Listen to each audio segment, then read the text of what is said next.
guys, welcome back to my channel. So I thought today I would just go around and give you like a houseplant tour. I know in the summer I did garden tours like monthly. Ideally I'd like to do like a plant tour monthly, but they don't change all that much. So I just want to at least do one now to kind of be like a starting point. I know I like to look back on these videos and kind of like see how things have changed. It's a really good record. So I'm going to go around and just show you what I have in my house and tell you like what I know about it. So I'm going to turn the camera around and get started. So first I kind of want to just show you, like I did with my garden outside, I keep a journal of like the ones I have inside. That way I can write down like when I fertilized them, when I got them, stuff like that. And this video was kind of like inspired by a question I got on Instagram. Somebody had asked me about keeping a journal, like if I did. So it kind of made me think like it might be cool to just show you guys. So I'm just gonna, this is kind of like my private, like almost like a diary, but I'm gonna just go ahead and show you like what I do. So I put like a picture of the leaf in. I drew pictures because I didn't want to take the time to get them all developed. I put down as much information as I could, and then like any of the other information for it. So I've got ones for like all the plants. I've got lists in here too of like books that I want, or like plant lists, so just things like that. This is my Sansevieria page. I have a lot of those. Those are one of my favorites. So now that you've seen that, I'm just going to go ahead and show you. Right here, I've got a couple new pots.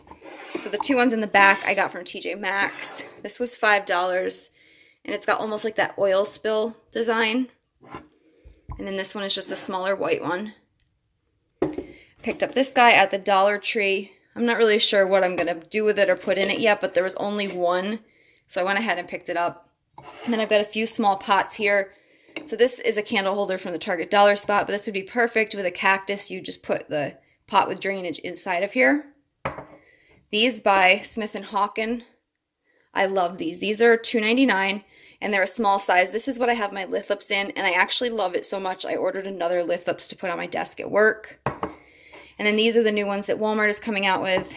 And this actually has a word on it. Home. And then it's got black and white. They have one that's white with gold dots. They have one with a flamingo print. And they also had one with a cactus on it. But the cactus one had like a saying, and it was kind of like too cutesy for what I'm doing. But these are $144, so these are a really good deal. So now that I've showed you that, let's get into the plants here in the window. So I know last time I had a lot of trouble getting the light right. I have like a spotlight here with me. I'm going to try and hold in one hand and balance in the chair and just show you guys what I've got going on. Okay, so I'm going to start here in the top shelf. This is my ivy, and I actually picked this one up at the grocery store. There's not really much to say about this one. The one next to it is my arrowhead plant, and I love this guy. I found him at Lowe's, and he's got such an unusual color. He's actually like a really pale, almost whited out green. This one here is my palm, and this is another one that came from the grocery store. Next to him, I have my Haworthia in my favorite planter of all. It's one of those face ones. So this Haworthia came from Home Depot. It was, I think, $2 or $3, and it's got a lot of little babies inside the pot. You can see it's kind of like split. There's two in there, and then there's another one kind of like growing up on the side over here.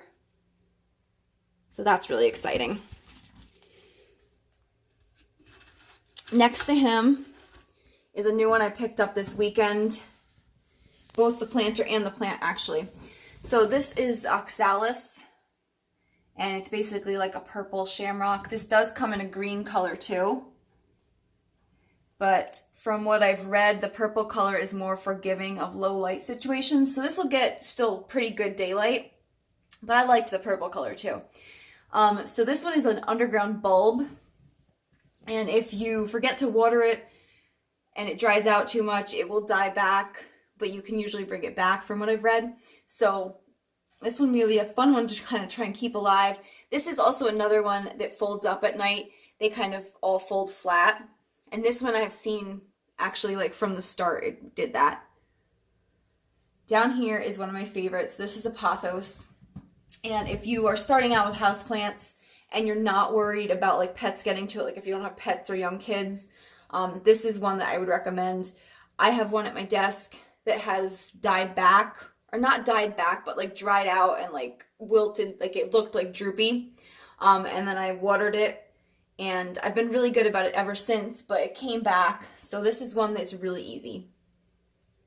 And this one here is the Marble Queen version. I don't know if I said that. I found that at Lowe's. So down here, this one is my Baby's Tears. And as soon as I switched this one to this flatter type planter, it really took off. Those are my lithops. And I could spend like hours looking at these guys. It's so boring, I know, because they look like rocks, but it just amazes me. So you can see that guy is like starting to split. And what will happen, a flower comes up out of it in whatever their life cycle's fall is. And then this part here splits. It will come apart, a new like living rock, they call them, whatever, a new lithops will come up out of the center. These will shrivel away and reveal it.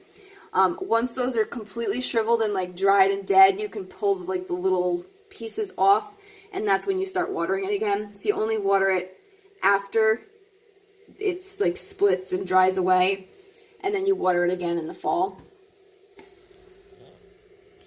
I have all my cacti here. So this one was a Valentine's gift, and this was one of the ones that comes in the, I think they call them live trends. They come in like that little ceramic type pot, almost like glued in. So I kind of pulled him out. It was a little bit of a wrestling match, and I hope I didn't damage his roots too much, so we're kind of going to wait and see. But now I've got him in one with drainage. So this is just a plastic pot in here. And these white ones are from Walmart. They're in the craft section, the floral aisle, and they're like $3. He is from Home Depot. And I mentioned in my other video, he's got some scarring on top, which I think is from somebody probably pulling off that fake flower they put on him. Back there is one that I got from IKEA, and I just love that guy. Now, I just picked him up like 2 weeks ago, so all that growth was there. I bought him with that. But I'm kind of hoping he'll like spread out and fill the whole pot. Now, this is a different Bacchia, and I shared this on my Instagram. This is another one that's poisonous, so you got to be really careful with it. I'm trying not to fall off the counter, you guys. Okay, so he was in Lowe's rescue rack, and he was $1. So I went ahead just to see if I could bring him back to life. I'll put in a before picture. So he was really, like, got a bunch of dried up leaves and stuff. A lot of the plants in the rescue section were basically just a pot of dirt with, like, dead plant matter. So, like, some of them there was no coming back from. But I thought I'd give him a try. And he is in that pot from Walmart. I don't know if you can see. That's $1.44. He's also a pot within a pot. Anytime that there's not drainage, I go ahead and put another one inside because I know that I'm not going to be able to keep it alive if I don't. And for all these, the cactus type plants and the succulents, I mixed up a soil. I used the cactus soil from Home Depot, and then I added some sand to make it even better drainage. So this one here is some kind of a succulent. I don't know which one, but I liked him. I picked him up at Walmart because he has a little baby kind of coming off the side of him already.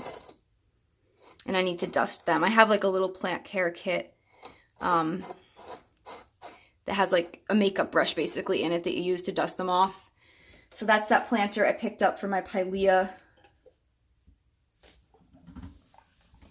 Over here is another little cactus, and I hate that they glued that flower to him, but I'm afraid to pick it off and ruin him, so I'll just kind of see what happens if it ever falls off naturally.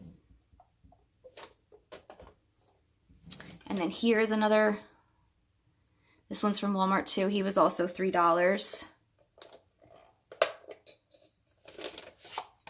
And he is the spikiest one I have. Next to this here, I picked this guy up over the weekend when I picked up the oxalis. And this is, I think it's an angel wing cactus. I could be wrong. They didn't label any of them. But you can see that it's got that piece off of it. And then it looks like it's got a bunch of other little bumps that will become like babies. So then back here behind him, I have my Thanksgiving cactus.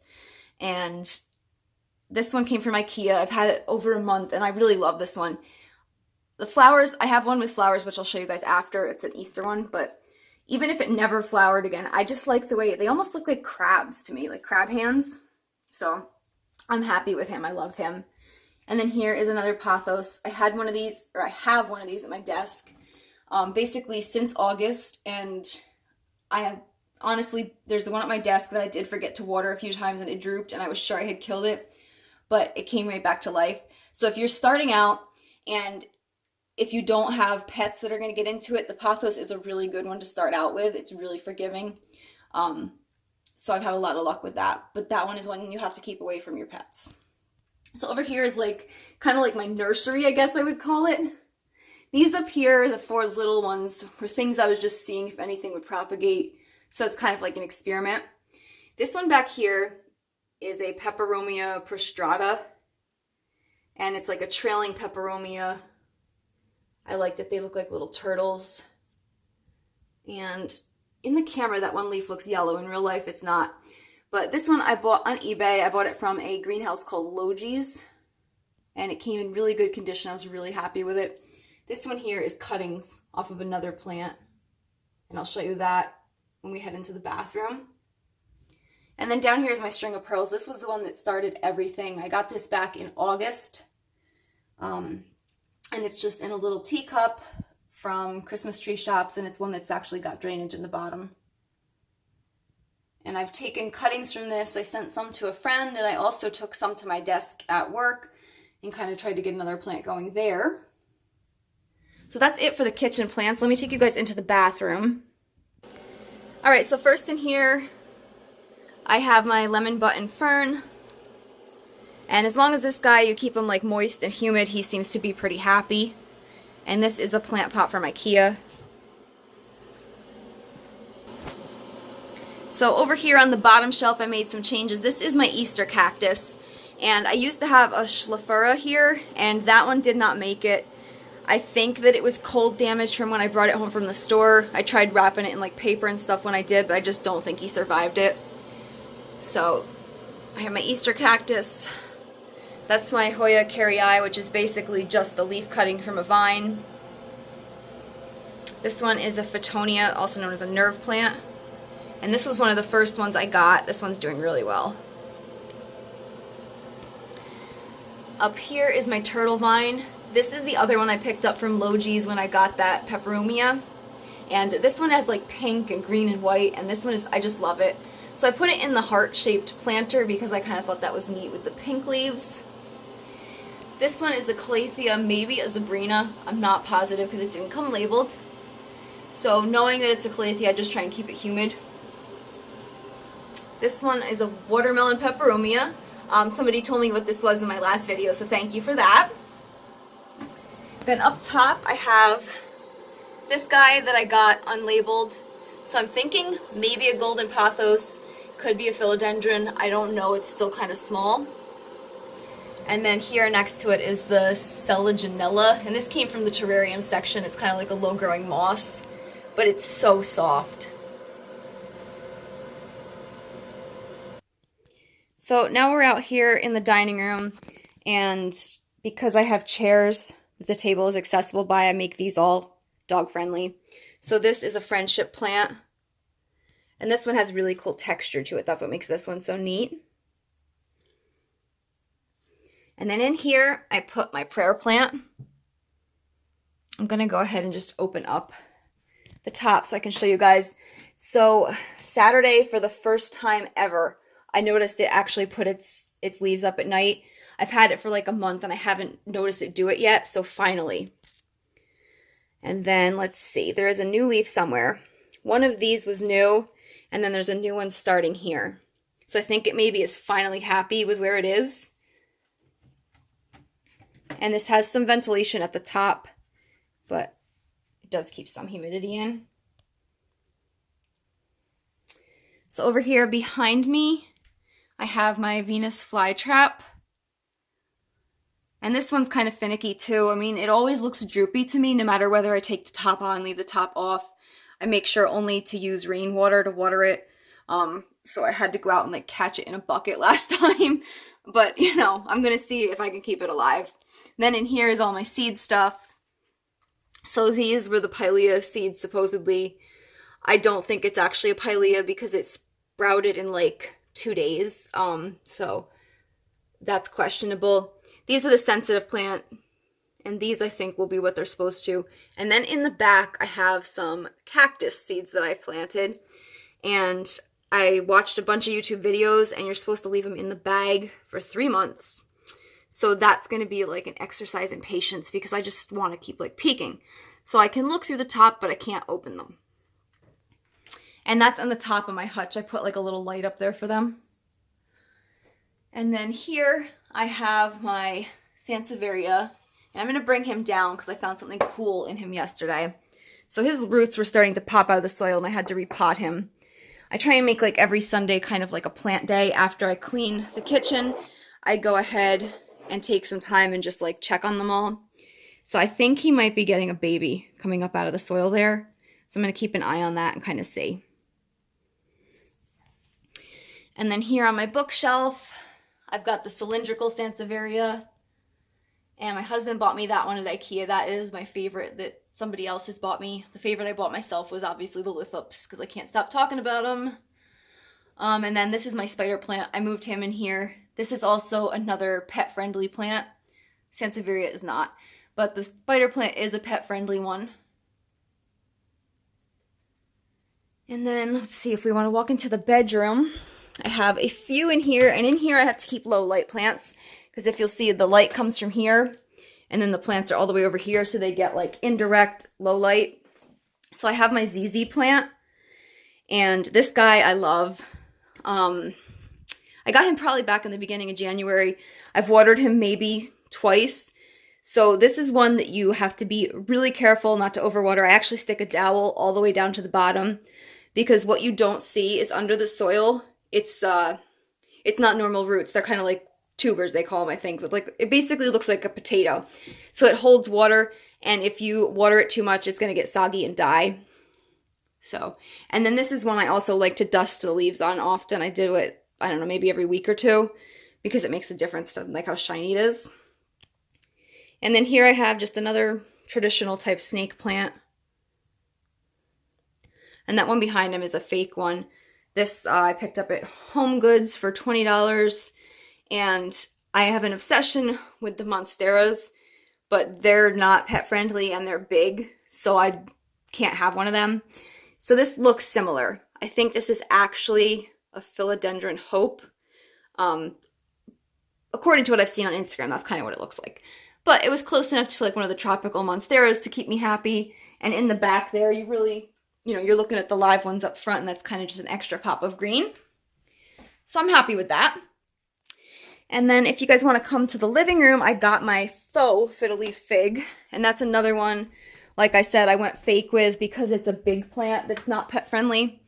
If it's a little one, I can put it in the kitchen window and feel safe with it. But this big, I would not. So I picked this up at TJ Maxx on clearance. And it comes in an olive bucket. It's got fake dirt. And I'm thinking it might be fun to kind of change this out with the seasons. I might go ahead and put like a basket, like a woven one for summer to give it like a little bit more texture. But it's got a really, really nice stem. My husband actually thought that this was real because it's actually a piece of real wood. And then the leaves are really shiny and nice too. So that is the state of my plants. Let's see, it's the end of February. So this is basically where I'm at the end of winter. I've been doing this since January, so like 2 months in. This is kind of like the progress I've made. So thank you guys for watching, and be sure to subscribe if you're not already. That way you can catch all my other plant garden tours and a bunch of hauls and home decor stuff. I'll see you in the next video.